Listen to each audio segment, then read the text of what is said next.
Bueno, les agradecía a todos por estar del otro lado, a pesar de ser un lunes a las 7 de la tarde. Y les contaba que me tocó dar la clase de broncoespasmo y laringoespasmo, que realmente yo no tengo todavía mucha experiencia en pacientes pediátricos, y una de estas patologías es más frecuente en pediatría, con lo cual si alguien quiere aportar algo desde su experiencia, más que bienvenido. Se desmutea y lo vamos charlando, porque a veces está bueno el intercambio de experiencias y de opiniones, ¿sí? Vamos a comenzar con broncoespasmo, a ver si... Ahí está. Bueno, tanto el broncoespasmo como las sibilancias son alteraciones características más que nada de personas con hiperreactividad de las vías respiratorias, ¿sí? Como puede ser el caso de la bronquiolitis, el asma, el EPOC. Lo que ocurre particularmente es, o sea, en estos casos es, por un lado, bueno, una broncoconstricción, ¿sí? del músculo liso bronquial, que va a combinarse con una alteración de la mucosa, bien, con una hipersecreción mucosa, que a su vez esto lo que me genera es un taponamiento y obstrucción del flujo y el pasaje del aire, ¿sí? Hay factores que me van a aumentar el riesgo de broncoespasmo, como pueden ser las enfermedades estas que yo mencioné anteriormente, así como también la atopía, infecciones virales del tracto respiratorio superior, ¿sí? Que estas, o sea, infecciones que sean o frecuentes o infecciones muy recientes también podría llegar a ser. Pero, por supuesto, o sea, no tenemos que quedarnos con esto solo, porque el broncoespasmo puede ocurrir en cualquier paciente que no tenga ningún factor de riesgo y tampoco ningún antecedente, ¿sí? No. O sea, ¿cómo voy a hacer yo para reconocer el broncoespasmo durante una anestesia? Anita, ¿Sí? ¿queda esa sola lámina o vas pasando vos? No, todavía es esta sola. Ah, ¿En ok. cuál están? ¿Están en la que dice reconocimiento? No, Oh. No, en broncoespasmo el y cielo. laringoespasmo. Ah, ¿en la primera quedaron? Sí. Ah, ¿y por qué puede ser eso? Charlie, vos que tenés más idea Fíjate que de yo. poner, habilitar edición y poner modo bien. ¿Eh?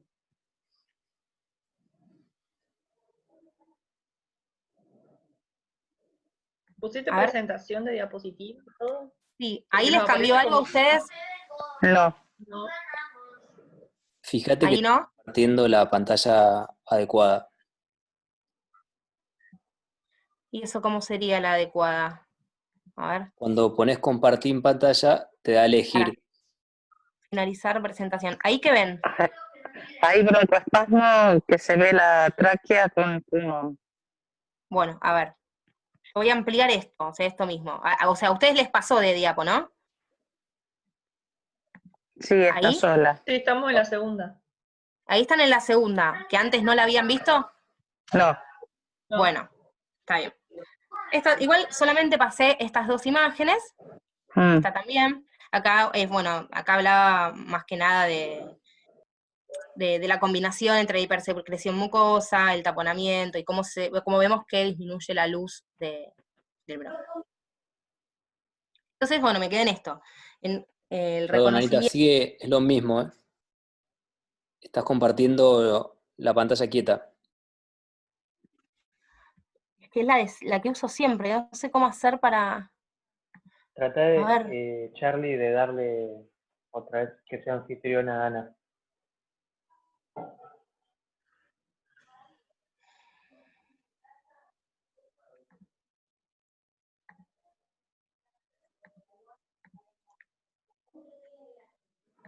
avísame si me pones como, a ver, perdón, ¿eh?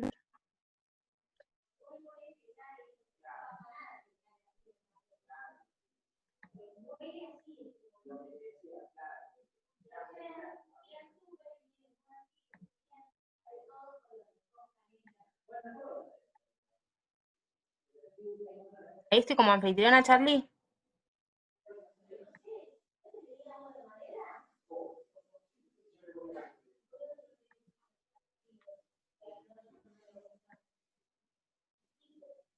Sí, ahí estás como anfitriona, ¿eh?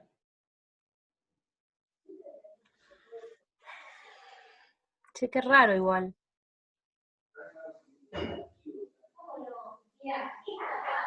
Y si no, No armo fíjate de otra de pasar las vuelta. diapos sin ponerlo en modo presentación. ¿Cómo? O sea, No, es que yo lo fíjate había de puesto pasar en las modo... diapos desde ahí. A ver.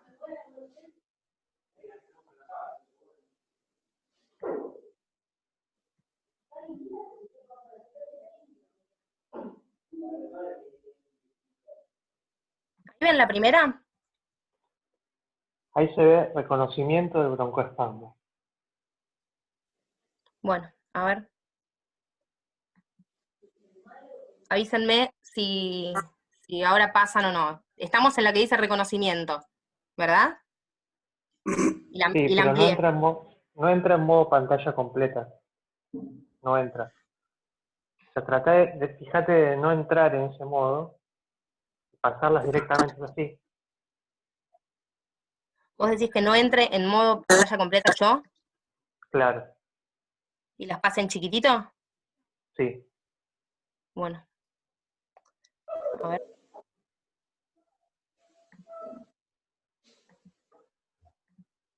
Así, las paso desde acá. Bueno, entonces, decíamos, ¿cómo hacemos para reconocer el broncoespasmo durante la anestesia? ¿Sí? Si alguien me dijo algo, no sé si fue un sonido, si no, mutéense, así no hay interferencia. Bueno, por un lado, obviamente el broncoespasmo va a tener manifestaciones clínicas, ¿sí? O sea, estas manifestaciones va a ser una expiración prolongada, ¿sí? Asociada a sibilancias que pueden o no ocultarse dependiendo de su gravedad, ¿sí? O sea, para que haya sibilancias yo tengo que tener un flujo de aire que esté pasando por un canal estrecho, con lo cual, si, o sea, en casos muy graves, donde esté directamente obstruido, puede que estas sibilancias directamente no sean audibles ni ocultables, ¿sí? Por otro lado, acá pasó de Filmina, Sí. ¿sí? Bueno, van a aparecer estas cosas, estos recuadros que en pantalla completa no se veían, va a quedar medio desprolijo, pido disculpas por eso, pero bueno, en esta forma sí se ven. Decíamos entonces que en clases anteriores nosotros vimos en la monitorización de la ventilación que había patologías que a mí me generaban un aumento de la resistencia, entre ellas el broncoespasmo, ¿sí? Y que lo que nosotros íbamos a ver en la curva presión-tiempo era un aumento de la presión pico, ¿sí? O presión máxima, sin ningún tipo de cambio en la presión plató. Es decir, que lo que me iba a aumentar era esta diferencia entre pico y plató, ¿sí? Y esto me indicaba a mí un aumento de la resistencia. En cuanto a lo que era la curva de flujo en función del tiempo, lo que nosotros vamos a ver es lo siguiente. Acá tenemos en línea punteada o sea, lo que sería una curva normal en un paciente normal. Y en celeste, y en celeste, la curva de un paciente con broncoespasmo. ¿Qué es lo que está sucediendo en este caso? Por un lado disminuye el pico flujo expiratorio, y por otro lado vemos que para poder eliminar todo ese aire que está contenido en los alvéolos, yo estoy necesitando más tiempo, ¿sí? Más tiempo expiratorio. Lo que ocurre muchas veces, que más o menos a esta altura, comienza, o sea, antes de que se libere todo el aire contenido en los alvéolos, comienza un nuevo ciclo inspiratorio, con lo cual queda aire dentro de los alvéolos generándome una autopip, ¿sí? O PIP intrínseca. Bien, ¿qué sería este caso? Aumentando el aire dentro de los alvéolos porque no se puede terminar de eliminar. También vimos en clases anteriores, en la monitorización de la oxigenación, hablamos sobre la capnografía, ¿sí? Habíamos dicho que esta curva capnográfica nosotros podíamos dividirla en distintas fases. Teníamos una fase 1, que a mí me representaba principalmente el aire contenido en el espacio muerto, que contenía escaso o nulo, digamos, dióxido de carbono, ¿sí? Después teníamos una fase 2, ven que hay gente que se une, teníamos una fase 2, en donde lo que nosotros encontrábamos en este caso era mezcla de aire perteneciente al espacio muerto, pero también aire perteneciente al gas alveolar, ¿sí? La fase 3, que era la meseta, que en ese caso nosotros teníamos el end-tidal de dióxido de carbono, o también el valor máximo, digamos, de dióxido de carbono teleinspiratorio, ¿sí? Y por último, la fase 4, o fase 0, también la podemos encontrar así, que corresponde a la inspiración, digamos. ¿Qué es lo que pasa en este caso? Vemos que la curva capnográfica adopta una forma característica similar a la aleta de un tiburón, se dice. Y esto, o sea, lo que ocurre es que la fase 3 casi que desaparece, o sea, la meseta vemos que desaparece, ¿sí? Tenemos un aumento del end-tidal de dióxido de carbono, y este ángulo, que era el ángulo que se formaba entre la fase 2 y la fase 3, va a desaparecer, ¿sí? El ascenso es digamos, sin este ángulo alfa, ¿está bien? Entonces toma o adopta esa forma característica. Ahora, esto no es patognomónico de broncoespasmo, sino que es, o sea, me habla a mí de una obstrucción en algún momento o en algún lugar de la vía respiratoria.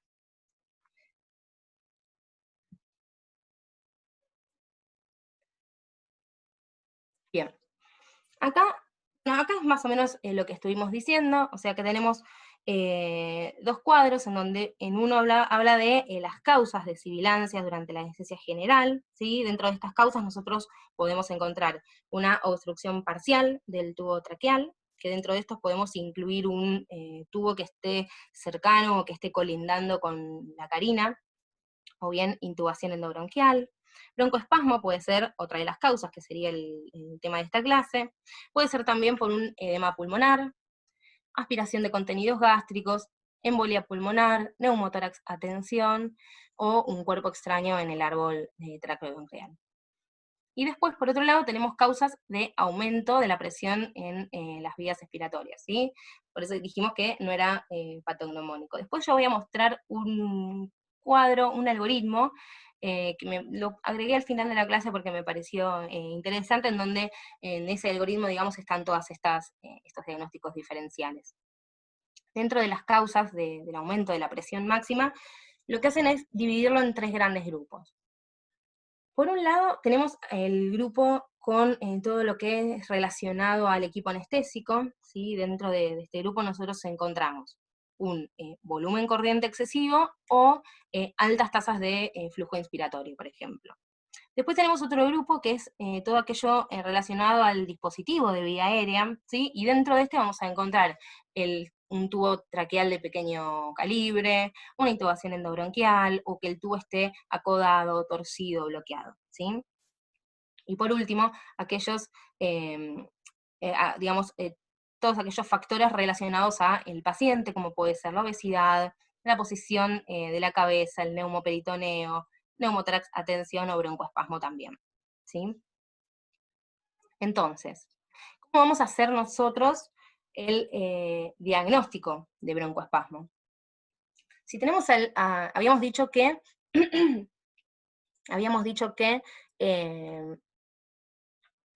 había manifestaciones clínicas que eran las primeras que yo tenía que mirar antes de mirar la capnografía o la curva, ¿no? Entonces, ¿qué es lo que vamos a ver en el paciente si lo tengo en ventilación espontánea? Bueno, obviamente disnea, sibilancias, tiraje, porque va a empezar a utilizar músculos inspiratorios que no se usan frecuentemente, y distensión torácica, ¿sí? Ahora, cuando el paciente está en ventilación asistida, lo que nosotros vamos a ver es lo que dijimos anteriormente: aumento de las presiones de insuflación, aumento del end-tidal de dióxido de carbono con esta forma característica de la curva capnográfica, ¿sí? Con desaparición de esa meseta y del ángulo alfa. Y después vamos a ver que también hay signos de gravedad. Estos signos, lo importante es no esperarlos, ¿sí? Es decir, una vez que los tengo, y bueno, ya como que estamos más complicados, lo ideal sería poder sospecharlo antes. Entonces, ¿cuáles son estos signos de gravedad que yo no debo esperar? Bueno, disminución de la saturación de oxígeno, ¿sí? Más que nada por debajo del 90%, taquicardia, que con el pasar del tiempo puede evolucionar una bradicardia, hipotensión arterial, colapso cardiovascular, o bien ausencia de murmullo versicular, que es lo que habíamos también hablado anteriormente. En cuanto a lo que son los diagnósticos diferenciales, tenemos, bueno, lo que dijimos hace un ratito, ¿sí? Que tener un tubo endotraqueal que esté doblado, acodado, o que esté tapado por algún tipo de Por secreción. mocos. Claro, con mocos totalmente. O bien una obstrucción en cualquier parte del circuito respiratorio. Esto a mí me puede tranquilamente simular o imitar un broncoespasmo severo, ¿sí?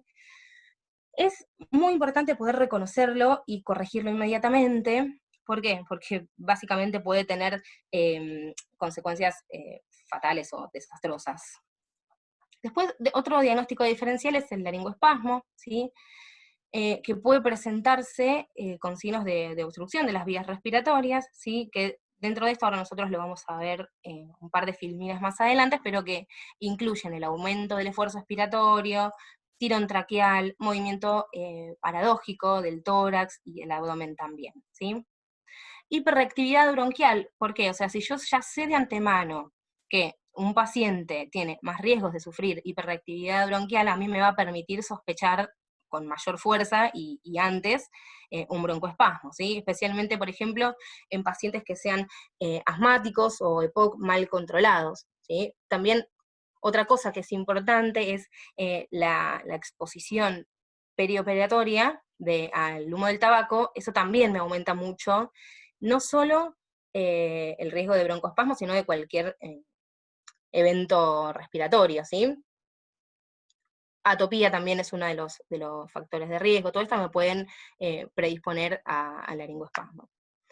Después, profundidad inadecuada de la anestesia. Esto en realidad, estos tres siguientes que voy a decir, no encajarían dentro de lo que es el diagnóstico diferencial. Yo lo encontré así en el paper y lo dejé, pero más que diagnóstico diferencial serían posibles causas o desencadenantes, ¿sí? de un broncoespasmo. Profundidad anestésica inadecuada. Bueno, en realidad la manipulación de la vía aérea respiratoria, ¿sí? o la estimulación bajo una anestesia que esté en un plano superficial, a mí me aumenta muchísimo el riesgo de broncoespasmo. ¿Bien? Y después, por otro lado, hay procedimientos quirúrgicos que ya de por sí son como, digamos, altamente estimulantes, que me pueden llevar a mí tanto a un broncoespasmo como a un laringoespasmo. Dilatación anal, dilatación cervical, creo que cirugías de venas varicosas también, en el momento en el que sacan la vena safena. Yo no estuve nunca pero en una de esas, pero bueno, decía el paper que también podía esto tener más influencia sobre lo que sería un laringoespasmo o un broncoespasmo. Tracción del peritoneo, ¿sí? Lo que tiene es que esto puede ser fácilmente predecible o que uno puede esperarlo y prevenirse, ¿sí? Dándole quizás un bolo de algún anestésico como por ejemplo Propofol. En cuanto a los agentes farmacológicos, hay algunos anestésicos volátiles, ¿sí? que se consideran que son desencadenantes del broncoespasmo con mayor frecuencia que los otros, son como más irritantes. Dentro de ellos vamos a encontrar el isoflorano y el deflorano, ¿sí? Y después tenemos agentes endovenosos como los inhibidores de las prostaglandinas, inhibidores de la colinesterasa, beta bloqueantes creo que también estaba dentro de ellos.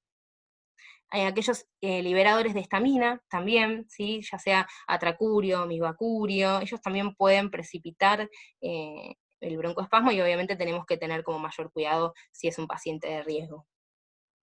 Y bueno, después cualquier material extraño en la vía aérea, como dijimos anteriormente, a mí me puede desencadenar, o sea, me aumenta el riesgo de hiperreactividad de estas vías respiratorias y el reflejo, con lo cual ya sean secreciones, regurgitación, aspiración, moco, como habíamos dicho anteriormente, ¿sí? ¿Puedo tirar una? Sí, obvio, obvio.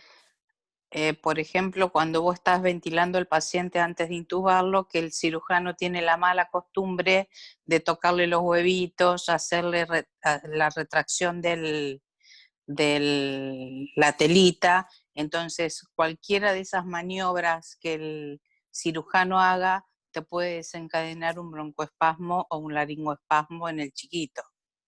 Impecable, impecable. Bueno, por ejemplo, yo eso, claro, al todavía no haber estado en ese tipo de cirugías, quizás no lo hubiese tenido en cuenta y es verdad. Gracias, Doc. De nada, Anita. Bueno, y después en cuanto a la prevención del broncoespasmo, dijimos, pacientes con asma, y después los tengo que evaluar a fondo, ¿sí? Tengo que ver si el paciente tiene sibilancias, tos o un aumento del esputo, disnea. A ver, en 10 minutos voy a tener que armar otra, me acaba de avisar que quedan 10 minutos.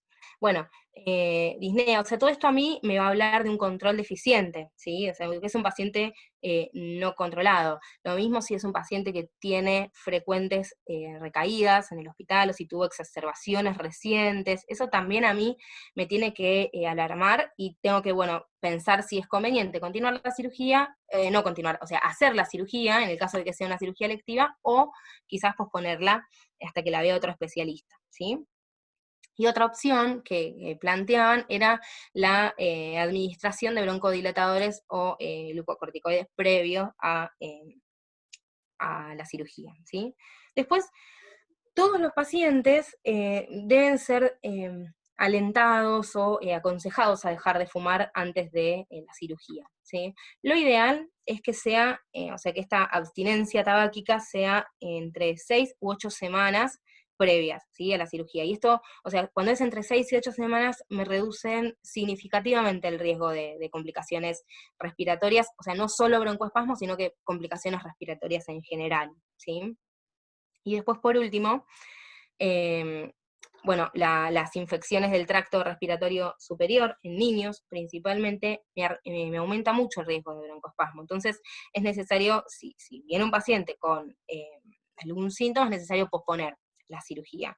Lo que se estima, digamos, lo que se resolvió es que tomar como tiempo límite 2 semanas. Obviamente, si el paciente viene con síntomas hoy, la cirugía, si es selectiva, va a tener que posponerse, y lo mismo si fue, o sea, si tuvo estos síntomas 14 días hacia atrás, digamos, en los 14 días previos, ¿sí? Porque esto me aumenta, digamos, la incidencia de la hiperreactividad de las vías respiratorias. En cuanto al tratamiento o al manejo del broncoespasmo, lo vamos a dividir, digamos, en tres partes. Por un lado, si yo, o sea, en un inicio, digamos, ante la sospecha de broncoespasmo, lo que voy a hacer es, bueno, administrar oxígeno al 100%, realizar una ventilación manual, parar el estímulo quirúrgico, ¿sí? Y por supuesto siempre considerar la posibilidad de que el paciente tenga una reacción alérgica o anafiláctica, ¿sí? Esto como primera instancia. En lo que sería el manejo inmediato, o sea, si yo veo que tengo dificultades, acá hay algo que dice que me parece importante, es siempre pedir ayuda. En un momento leí, no sé si después lo puse en alguna filmina, que te decía, si necesitas ayuda, o sea, si sos experto y necesitas ayuda, pedilo. Y si sos inexperto, es tu obligación directamente pedir ayuda. En este caso, bueno, en lo que sería el manejo inmediato, el objetivo principal es prevenir la hipoxia, por un lado, y por otro lado, revertir esta broncoconstricción, ¿sí? Lo que vamos a hacer es, primero, profundizar la anestesia. Puede ser un aumento de la concentración de los anestésicos volátiles, esto me va a producir una broncodilatación, a excepción de estos dos anestésicos que mencionamos anteriormente, que eran, ¿cuáles? Isoflorano y deflorano, ¿sí? Que esos se consideran que van a aumentar, o sea, son más irritativos y pueden aumentar o empeorar el cuadro. Y por otro lado, si el broncoespasmo es un broncoespasmo completo o severo, ¿qué pasa? O sea, la entrega efectiva de estos agentes va a ser difícil. Entonces, en este caso puede que sea necesario administrar un agente intravenoso, ¿sí? Como por ejemplo el propofol. O sea, de elección es el propofol. Si no tengo propofol, puedo utilizar ketamina, que es ampliamente disponible y que es broncodilatadora. Después, obviamente excluir todo lo que mencionamos anteriormente, ¿sí? Excluir intubación esofágica o endobronquial, que el tubo no esté torcido, que no esté obstruido, que no tenga mocos, secreciones, o que no esté en contacto o colindando con la carina. Otra cosa que dice es que se puede aspirar el tubo si yo considero que tiene secreciones en su interior para evaluar la permeabilidad y eliminar de esta forma las secreciones.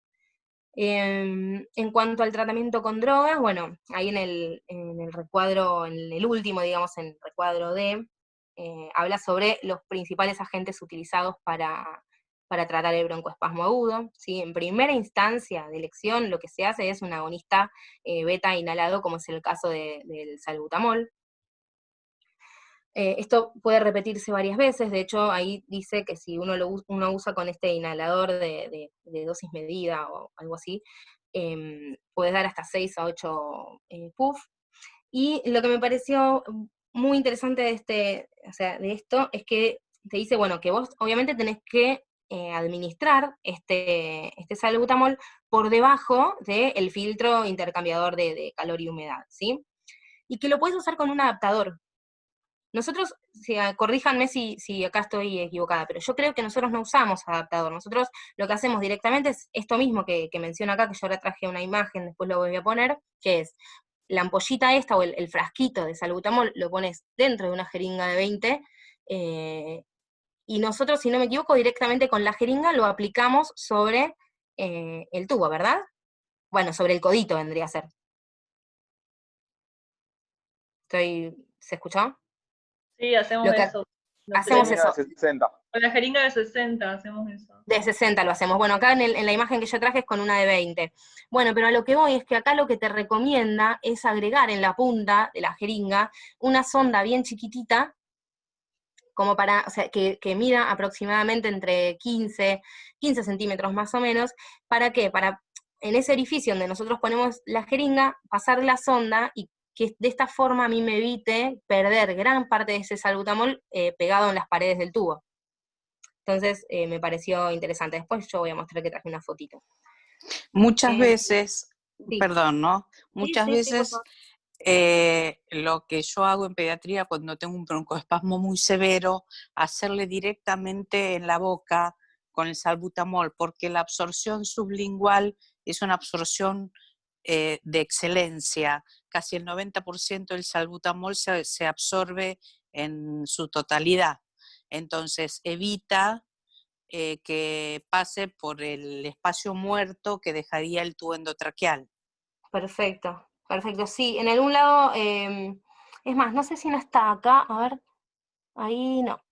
Pero si no me equivoco, había un algoritmo que me parece que lo puse, que habla de esto que dice usted, Doc, de la absorción sublingual.